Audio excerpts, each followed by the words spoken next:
다양한 오타쿠분들이 모였는데 그분들도 이 지아이돌 팬들이 오타쿠분들이 막 거기서 믹스하고 하는 걸 보고는 그분들도 아 저건 좀 이런 분위기였어. この番組はカチカチカチカチ 안녕하세요. 음악 커뮤니케이터 가치입니다. 제가 저번 주 주말에 석호라고 부르는 서울 코믹 월드에 다녀왔습니다. 요번에 석호가 몇 화였지? 티켓인데 이제 몇 회 이런 건 안 써있네요. 코믹 월드 2024 썸머라고 써있네. 제가 이거 예전에 다른 영상에서 말한 적이 있는데 놀랍게도 코믹 월드 1, 2, 3회였나? 4회까지 제가 갔었어요. 어떻게 보면 저도 덕력이 상당한데 사실 그 당시에는 코믹월드가 뭔지 모르고 갔었어요. 제가 그 당시에 한국 판타지 소설 성검전설이라는 그 소설의 팬카페에서 활동하고 있었는데 거기서 정모를 여기서 했거든요. 그래서 그냥 간 거였는데 뭔지도 모르고 갔었는데 어쨌든 그 당시에 제 기억에 여의도에서 한 적이 있었고 그리고 저 강남구 일원동 쪽에서 한 적이 있었거든요. 그 양쪽을 다 가봤었는데 그때는 제 기억에 뭐 안에 들어가면은 일반 분들이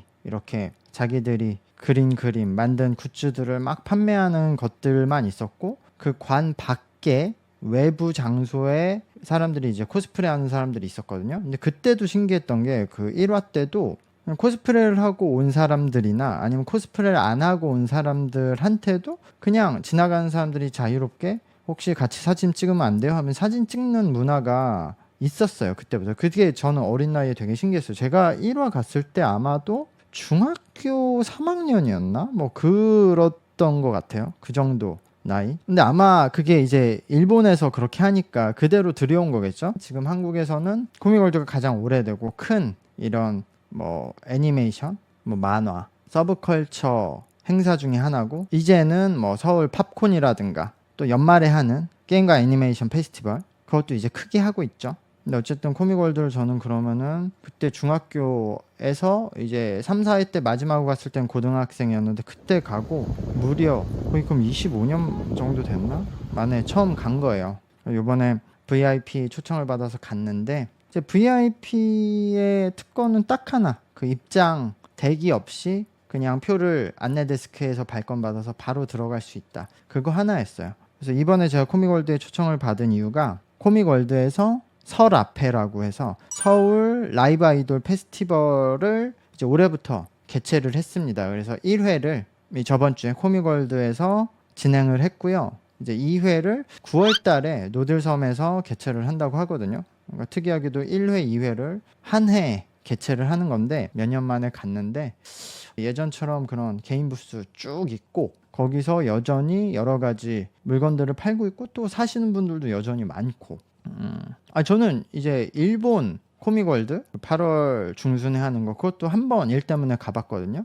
거의 이제 비슷한 모습이죠. 일본이 규모만 더 클 뿐. 그리고 이게 저는 이제 최근엔 안 가봐서 잘 모르겠는데 여러 가지 이제 컨셉의 부스들이 많이 있더라고요. 어쨌든 이번에 라이브 아이돌 때문에 갔는데 그러니까 지아이돌 때문에 갔는데 한쪽 편에는 지아이돌 무대가 있고 또 그 반대편에는 DJ 무대가 있고 그래서 지아이돌 공연 때는 코스프레 공연과 이제 번갈아 가면서 하고 반대편에서는 DJ 공연을 하고 그 가운데에 입점 부스들이 있고 그 이제 맞은편에 전부 이제 개인 부스가 있는 상태 그리고 한편에 이제 푸드 코너가 있고요. 또 아주 맞은편에 성인 부스가 있는데 거기는 들어가 보지를 않았어요. 생각해보니까 성인 부스를 들어가 볼 걸. 그걸 뭘 하는지라도 확인을 할 걸. 그걸 전혀 체크를 안 했네요. 워낙 정신이 없어서. 맞아. 요번에 너무 더웠어요. 일산 킨텍스에서 했는데 이제 한여름 7월 20일, 7월 21일이어서 더운 날씨긴 했는데 그렇다고 해도 너무 더웠어요. 요번에 가신 분들은 다 그 얘기를 하실 거예요. 아마 엄청 더웠거든요. 그리고 이분들이 원래 이제 코스프레 행사나 DJ 행사는 계속 했으니까 그냥 거기에 지아이돌을 붙인 거거든요. 그러니까 그분들은 뭐 그게 자연스러웠을 텐데 지아이돌을 메인으로 보러 간 제 입장에서는 약간 무대의 크기도 아쉬웠고 무대가 너무 작았고 그리고 특히 음향이 굉장히 아쉬웠어요. 그 지아이돌 무대에 이렇게 관객 라인을 쳐놨는데 그 관객 라인 친데 안에 들어가도 뒤쪽에 있으면은 앞에서 멘트를 하는 소리가 하나도 안 들리더라고요. 그래서 제가 그거를 이제 안에 물어봤는데 음향 엔지니어 하는 쪽에 근데 어쨌든 무대를 할 때 기준으로 계속 EQ를 여러 번 그것도 세팅해서 겨우 무대 쪽으로 잡으니까 이제 그냥 관객 토크할 때 소리가 작아진 것 같아요. 그래서 그거를 건드리기가 어렵다고 하더라고요. 근데 어쨌든 전체적으로 무대할 때도 저는 소리가 좀 작았다고 보고,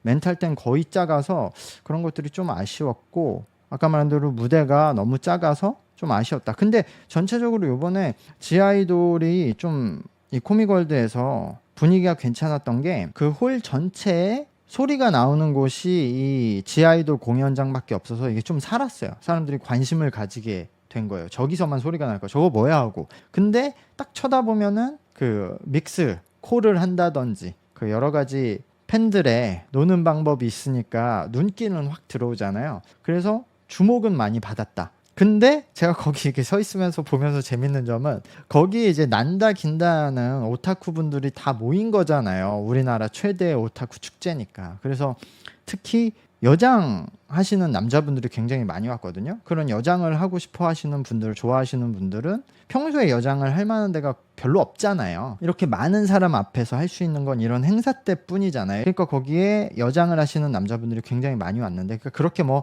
다양한 오타쿠 분들이 모였는데, 그분들도 이 지아이돌 팬들이, 오타쿠 분들이 막 거기서 믹스하고 하는 걸 보고는 아, 절레절레 내주르시더라고요. 그게 너무 웃겼어. 그분들도 아, 저건 좀 이런 분위기였어. 그래서 그게 너무 웃기긴 했는데요, 옆에서 쳐다보면서. 근데 저는 어쨌든 관심을 불러 일으키기에는 굉장히 좋았다. 이 지하도 오타쿠 분들도 나름 뭔가 벼르고 가는 게 있는 거거든요. 이건 오타쿠 분들이 이해를 할 거예요. 그러니까 우리가 제대로 노는 모습을 보여주겠어, 우리 문화를 알려주겠어 하고, 이게 그 지하돌 보러 가는 것보다는 진성 오타쿠 분들은 그런 사명감을 나름대로 갖고 자기가 주인공이라고 생각하고 가서 내가 제대로 보여주겠어 하고 벼르고 간 분들이 있는 거거든요. 그러니까 거기서 이 본연의 문화를 보여주려고 열심히 노셨단 말이에요. 그러니까 사람들이 보기에 뭐야 저거? 이런 분위기긴 했어요. 근데 그러면서 관심을 가지고, 근데 왜 저렇게까지 빠지지? 하고 막 그렇게 관심을 갖는 사람들이 생기고, 제가 앞으로도 이 라이브 아이돌에 대해서는 조금 더 설명을 해드릴 텐데, 지금도 이 영상을 보시는 분들은 저거 무슨 완전 일본식 문화, 일본 애들 따라하고 우리나라에서 저렇게 하는 거 맞아? 라든가 저거는 좀 이렇게 생각하시는 분들이 있을 텐데, 그 이면에는 일본과 다른 우리만의 다르게 전개된 문화와 또 우리가 가진 또 지금 한국 시장의 강점들도 있고, 왜 이게 처음에 저렇게 일본식 아이돌로 전개가 되고 막 일본어를 쓰고 일본 노래 카피가 주로 됐는지, 그런 이유들도 있거든요. 그런 것들은 제가 좀 앞으로 좀 해설을 해드리려고 하는데, 저도 이제 거의 1년 가까이 이 시장을 공부를 했기 때문에 이제는 좀 해석이 가능한 수준이 됐는데, 어쨌든 그런 분위기에서 주목도 받으면서 어쨌든 오타쿠의 극이다, 최고다라는 극찬을 받은 거죠. 그 안에서 오타쿠들 사이에서도 저건 좀, 이건 극찬이죠. 최고의 극찬이죠. 어쨌든 그런 상황이었어요.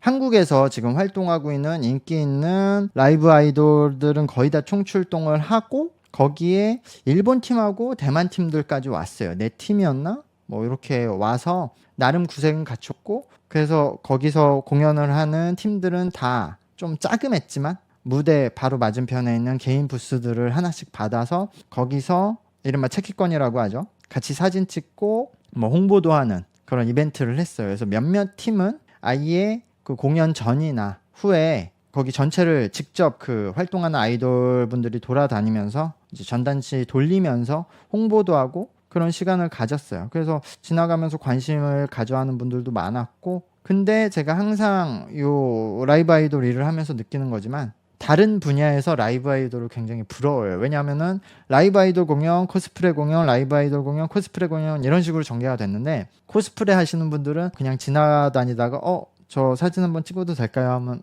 네 하고 이게 사진 찍거든요, 포즈해서. 근데 바로 옆에서 라이브 아이돌은 돈 10,000원 받고 하잖아요.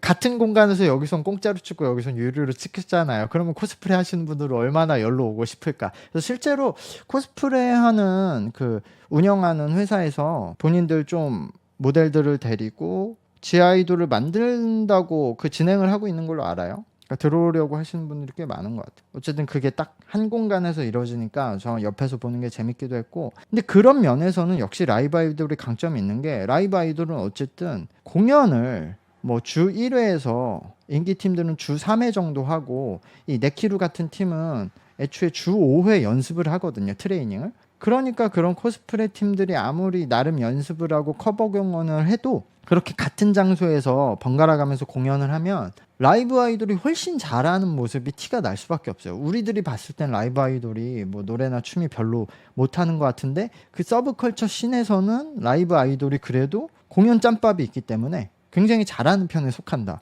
그래서 어쨌든 코믹월드에서 그 라이브 아이돌이 좀 공연이 살았다라는 느낌을 받고 있고, 제가 최근에 라이브 아이돌 쪽에도 일을 많이 하고 있기 때문에 앞으로 점점 더 직접적인 소개를 많이 할 수 있을 것 같은데, 어쨌든 9월에 그 노들섬에서 아직 라인업 확정은 안 된 것 같은데, 이제 똑같이 코믹월드 주식회사에서 노들섬을 대관해서 한 번 더 라이브 아이돌 페스티벌을 진행할 것 같고요. 지금 뭐 얘기는 이거를 매년 하려고 하는 것 같은데, 내년에 또 진행을 하려면은 조금 더 신경을 써서 좀 정비를 해야 되지 않나라고 생각이 들고, 그리고 요즘에 이 라이브 아이돌 시장이 정말 점차 성장하고 있다는 걸 느끼는 게, 제가 이제 인터뷰를 했던 네키루라는 팀이 그 이후에 KBS였나요? 그 김이나 님이 하는 방송에도 나가고 주목을 많이 받고 있거든요. 여러 방송에서 촬영을 한다고. 근데 네키루는 이제 저랑 찍고 그 김이나 님만 찍고 안 찍고 있거든요.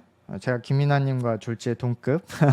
근데 어쨌든 그 네키루 팀이 가장 인기 있는 팀이에요. 그때는 전체적으로 이제 이 씬의 3대장이다라고 말했지만, 사실상은 이제 네키루가 원탑이고 나머지 팀들이 이제 따라오는 형태거든요. 그러니까 실제로 공연 화력이 네키루가 다른 팀들보다 많이 앞서 있는데, 이 네키루 팀이 8월 17일 날 원맨 라이브, 그러니까 솔로 자기 한 팀 공연, 혼자서 공연을 하는데, 보통은 타이반이라고 해서 이제 합동 공연으로 한 공연에 5팀이 이제 돌아가면서 한 25분씩 돌아가면서 공연을 하거든요, 이 지아이돌 공연이. 근데 이 네키루 팀이 8월 17일 날 솔로 공연을 하는데, 이 업계 최초로 원더로크홀이라고 하는 예스24가 운영하는 공연장인데, 거기가 500에서 550석일 거예요. 그 공연장에서 원맨 공연을 하거든요. 그 정도로 지금 성장을 하고 있다. 그 공연장이 올해 4월인가 이제 오픈을 했는데, 장범준 님이 거기서 공연을 했고, 카카오가 투자를 해서 요 지아이돌 컨텐츠를 지금도 만들고 있는데, 특전 소녀 전선이라는 그 콘텐츠를 만들었고 지금도 뭐 진행 중인 것 같긴 한데, 어쨌든 그 특전 소녀 전선에 엄청 많은 팀을 참여시켜서 진행을 했던 게 그 원더로크 홀이거든요. 근데 거기를 네키루라는 한 팀이 그냥 공연장으로 쓰는 거예요. 그 정도로 이 씬이 지금 주목을 많이 받고 있고 성장을 하고 있는데, 말씀드렸듯이 뭐 제가 인티라든가 덕후에서도 굳이 한국에서 저렇게 일본어까지 써가면서 일본식 아이돌을 할 필요 있어? 이런 의견들을 내는 사람들이 있더라고요. 그리고 전 그런 의견이 나오는 건 당연하다고 생각을 하는데, 그거에 대해서는 또 다음 영상에서 설명을 해드리기로 하고요. 제가 정말 거의 이제 1년이 넘었죠. 작년 6월부터니까 1년이 넘는 긴 빌드업의 끝에 아마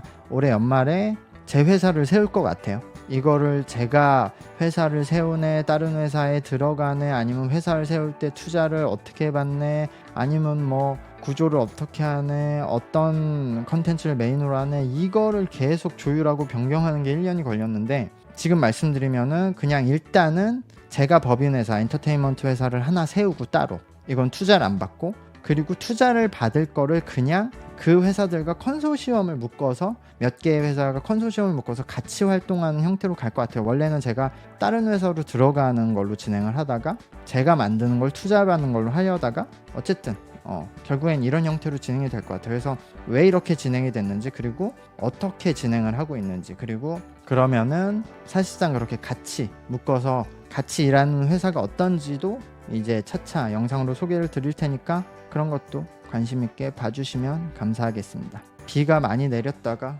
또 더위가 찾아왔다가 이렇게 반복하는데 날씨 조심하시고요. 개인적으로는 우리나라의 음악계의 큰 어르신인 김민기 님이 돌아가셨는데, 김민기 님이 만드신 곡들은 다 명곡이고 정말 깊이가 있는 곡들인데, 특히 저는 그 작은 연못이라는 노래를 엄청 좋아하거든요.